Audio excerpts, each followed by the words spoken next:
We have three graphical properties which will keep you ahead if you're watching the results with us tomorrow.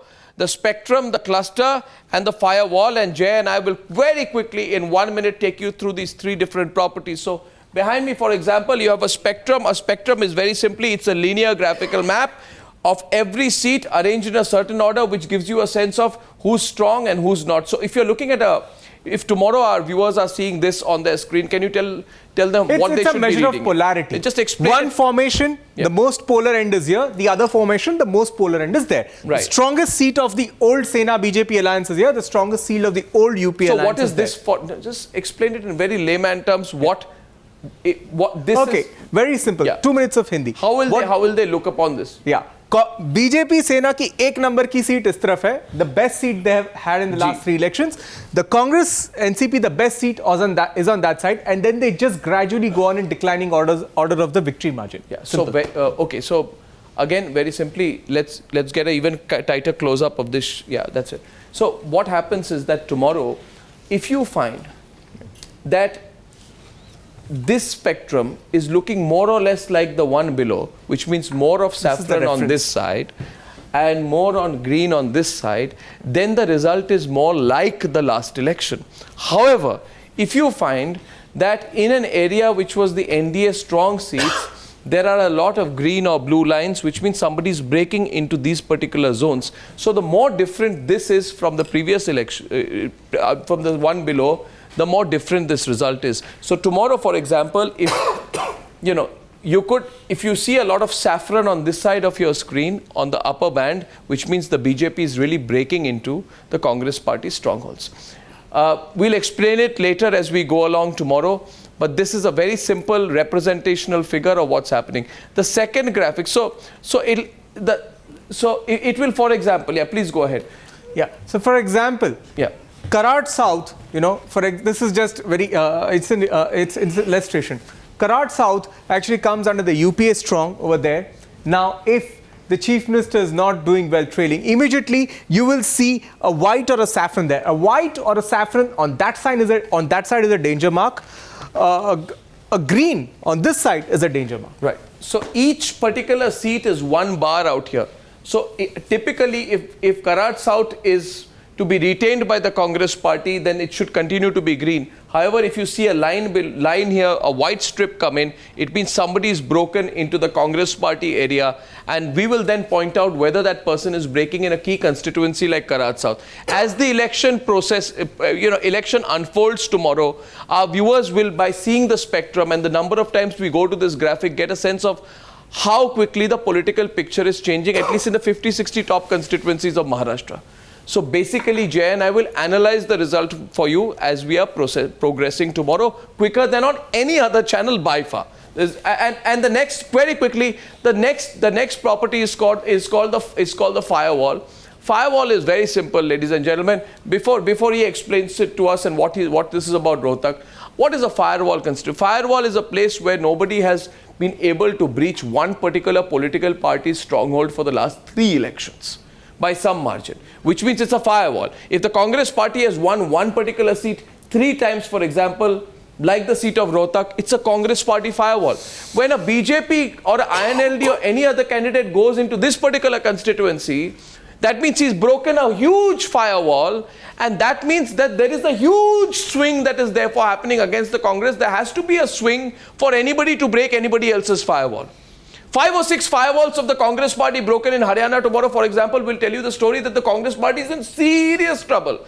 Typically, even in very difficult elections, no party actually ends up losing a lot of firewall seats. I mean, this has been the trend. Jay. Absolutely. No, the Congress has at least 9 of them in Haryana. Yeah. They don't end up losing, especially when they repeat the governments. If there's this huge swing, we also get the tentative vote shares around 12 noon. Along with this. Okay, so the party losing its firewall is a bad situation.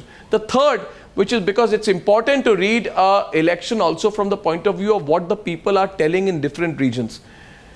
Ladies and gentlemen, very simply put, Jay will explain this more. We here at Times Now have never believed in this pure mathematical, statistical way of looking at an election. You know, talk about swings and then votes and then try and derive a percentage and draw a political analysis out of it. That's not always the story. There's a socio-economic story. So what we at Times Now and Jay and our team has done is that we've broken each state into certain clusters. In Maharashtra, we have, for example, have 19 clusters. These are socio-economic clusters. 13. Huh? How many clusters? 13. 13. So what is a cluster and why should a viewer look at a cluster? Yeah. And how will we read it tomorrow when the results come? How will we go Absolutely. cluster to cluster, Jay? Arnab, this cluster is exactly what Sunil was asking for at 6:30. Yeah. He said he wants to see in the Mumbai and Thane region, how do they perform? This is exactly the Mumbai metropolitan region. It's Mumbai, Navi Mumbai, Thane. We've removed the tribal seats of the Thane district. So this is the way it looks. And this is what you would actually track for tomorrow for the performance of the MNS, Sena and the BJP in that region. So basically we will be trying to tell the story of the election tomorrow. Yeah. And we'll go into specific clusters to see how the party is doing.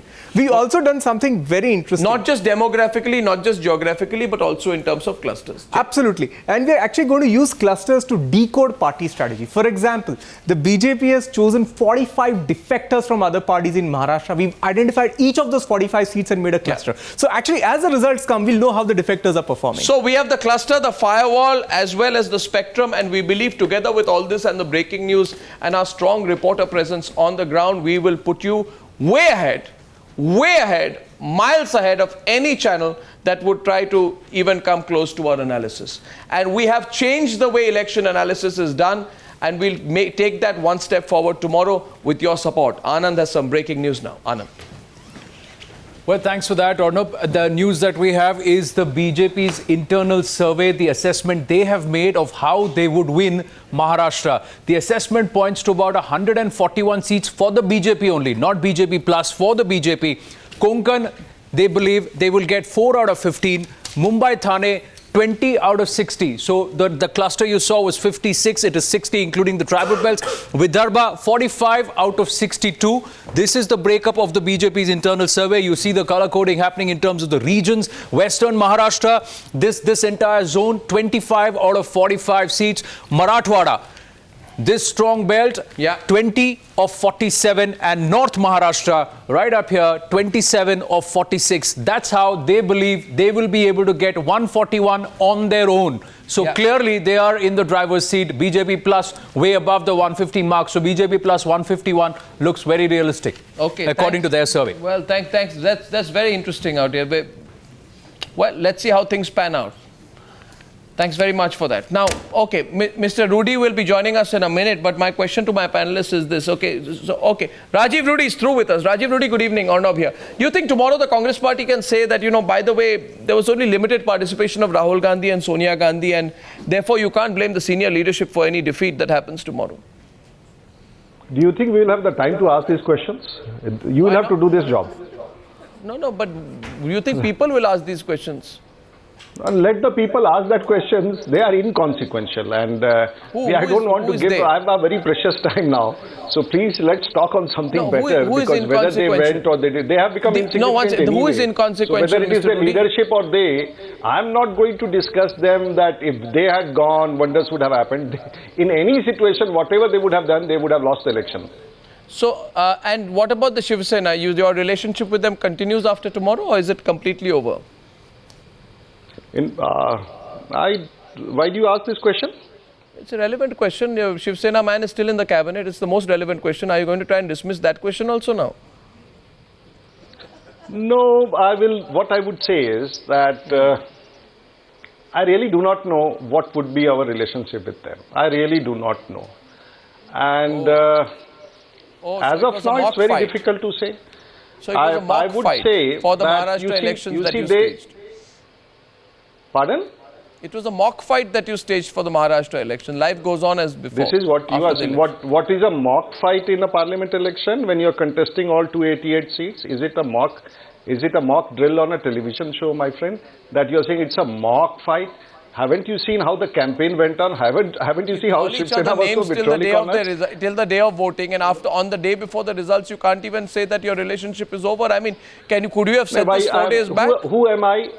who am I to answer it to you I thought that you're a I very should senior announce leader of the on your company, television very, very channel? senior leader, Who am spokesman. I to announce it? My friend, who am Very I to senior leader announce of the this on your BJP. channel that this relationship is over? Is this how politics of the nation, that a state in charge sits on the show of Mr. Arnab Goswami and says, my relationship with X and Y is over? Does it happen I like thought you this have in a certain politics? internal party democracy that senior leaders are allowed to speak. You are a very senior No, we leader. have You're not a 100% rookie. democracy, but that democracy cannot be reflected on a television channel show, and then I do not need to give a proof Okay, to someone like you. Yogendra that you have a Yadav. democracy. So let's get back to something Yogendra very Yadav. you- One second, you- Yogendra Yadav. You can almost sense and feel the pulsating confidence, super confidence of Mr. Rudy today. Would you feel threatened, a party like the Aam Aadmi Party that once wanted to position itself as a national alternative to the BJP?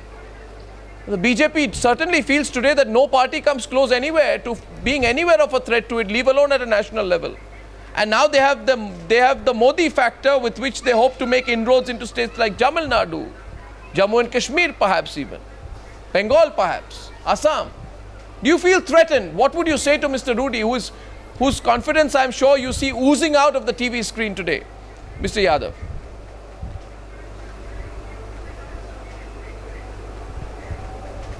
Arnav, I'll not take the bait. I actually welcome this confidence, and I hope it would give his party the confidence to hold elections in Delhi. That's really what would be welcome. They've been running away from it. I hope they would now get the confidence. Look, let's look at the short term and the medium term of what is likely to be the verdict if we go broadly by the exit poll figures. And as I said, I have no reason to disagree or to quarrel with those figures. In the short term, it does strengthen the ruling coalition. Especially after the setback in the by-polls, it actually helps them. Within the ruling coalition, it would strengthen the BJP, and within the BJP, it strengthens Mr. Modi and Amit Shah's duo. So there's no doubt about this. The important thing is to look at the medium and the long term of this. In the medium term and the long term, I think what it does is that it deepens a political vacuum in the opposition. The Congress, if Congress is number 4 in Maharashtra, and if it drops below 20% in Haryana, our experience shows that Congress is unable to bounce back once it's pushed to that level. That changes the dynamics in the medium run in the country. That creates a political opportunity in the oppositional space. Also, it in a sense deepens the process of Congressization of the BJP. We have seen that in Haryana. We have seen that beginning in Maharashtra as well. BJP becoming more a Congress-like party, which creates a much deeper political vacuum in the country. That is what we should be discussing tomorrow. One second. Mr. Rudy, you heard that? That with your growing success, Mr. Yogendra Yadav's analysis is that, first of all, he separates 3 levels, very interestingly. He separates Modi, Amit Shah from BJP and BJP from coalition. Secondly, he says the danger is that you will become a more Congress-like party. Your response to him, or maybe you would like to, I don't know what the Congress-like party, what are the attributes, what do you mean by Congress-like party, very briefly, Mr. Yadav, so that Mr. Rudy can respond to you? What in your definition is a Congress-like Arnav, you're trying to create a quarrel where none exists. You have no quarrel with the BJP, is it? What do you mean by a Congress-like Arnav, I'm saying you're trying to what do you mean by create a conflict party? here. No, I'm not trying to create a quarrel. I'm analyzing your words. I'm trying to Mr. Yadav. analyze the... Yes. Tell me, what do you mean by a Congress-like party? A Congress... Yeah. Yeah. To begin with, in the most simple sense, that in a state like Haryana, for example, the BJP has simply borrowed lock, stock and barrel the leadership and candidates from Congress party. The personnel are the same. B, in terms of the manifesto, if you look at Maharashtra and Haryana particularly, which I've looked at closely, there is almost nothing that distinguishes the BJP from the Congress in terms of its policies, its silences, its inability to attend to any of the major issues of the state. So we actually have, so success comes at a cost. I think we are looking at a reasonably successful day for BJP tomorrow, and I have no reason to pick any quarrel on that. The important thing is to look at the cost of that success for the BJP and for the country. For the BJP, the cost would be that it would look more and more like what it seeks to finish. And for the country, we would have less and less space for the bigger issues that need to be raised. I'm sure you would have liked the Aam Aadmi Party to be there raising some of those issues. Mr. Rudy, same leadership and same issues. You will end up with the same leadership and the same issues like the Congress. Your turn to respond to Mr. Yadav, please. I can't make out whether Mr. Yadav is sitting here on the channel as an analyst, which used to sit earlier, or as a representative of the Aam Aadmi Party, because his voice is becoming still more softer now. So he was almost inaudible. Can I come in on that? But what I can understand is, first I must be very clear that is he speaking like an Aam Aadmi Party representative, which has lost completely its significance now, or he's talking like an analyst? Then my answer would be appropriate. So please find out for me. I couldn't follow him. I thought he was analyzing some poll I was anyway results. responding Which to Can I respond to this? No, let him respond. And you see, the significance of Aam Aadmi Party we have seen. And Mr. Rudy actually assumes. Mr. Rudy assumes that take over India, and now they stand disintegrated. So the political process is not their bite. Actually, they are good talkers. There are a few of them who were in the television channel earlier have formed. But that is politics. I'm slightly confused when I meet them and when I hear them. So I will confine myself to more political analysis now, and leave the Aam, the Bhule Bhatke party as they are, so we can start our conversation. No, you don't want to. Let Mr. Yadav respond. I can't hear him. I didn't hear him. So what do you expect me to can I come on this? I didn't hear him. He is going to. You hear him. Let him respond to you. He's heard you. He's heard you, Rajiv. So you hear it. Yeah, go ahead. Yeah, but I must hear what he speaks. Ask him to be slightly louder and slightly like a small. The sarcasm. I do think. Yeah. No, I'm not sarcastic, boss. I can't hear. Then what do I respond? Okay, we'll raise his volume for you now. Please listen to him. Yeah, Mr. Yadav, go ahead. I'm trying. I can see his smiling face on the screen, but I can't hear it. I can hear you or not. Mr. Rudy assumes that politics needs to be loud all the time. I really believe that we need some bit of softness in politics, and I think somehow he believes that analysis and truth is dissociated from being a representative of political party. I somehow have never believed, and the guru that I had, Kishan Patnaik, he always taught me that truth and politics go together. So I actually cannot distinguish from being analyst and from being a political party representative. I hope I can speak truth as a representative of political party. I'm saying as my Well, I hope there would be some space for, saint is a very big word, but I do hope there would be some space for honesty, truth, sincerity. But let's forget that. All I was making was a very simple point, which is to say that BJP is likely to do well, and as a representative of political party, which is not contesting here, but even if we were contesting, I see no reason to quarrel with these poll figures. The important thing is for us to understand what it does to the ruling party, what it does to the oppositional space, and what it does to the country. I'm making the point, Mr. Rudy, that in the short term it strengthens NDA, it might strengthen BJP within NDA, and it is likely to strengthen Mr. Modi within the BJP. But the important thing is, in the medium and long term, it opens up a political vacuum in the oppositional space, because I expect the Congress to almost disappear. It is a possibility. And in the long run for the country, it creates a deeper political vacuum, because BJP is likely to become more and more like a replica of the Congress party. Whether it's analytical or political, you choose. I don't know. I'm just trying to speak the truth. You've responded. I take a break. We're heading to Super Prime Time. 9 p.m. is coming up. Rajiv Rudy, please stay on. I'm going to meet you on the other side of a very short break. The reason to look at tomorrow's result is as much for what it does for the BJP as it could do to the structure of India's opposition. Back after a short break.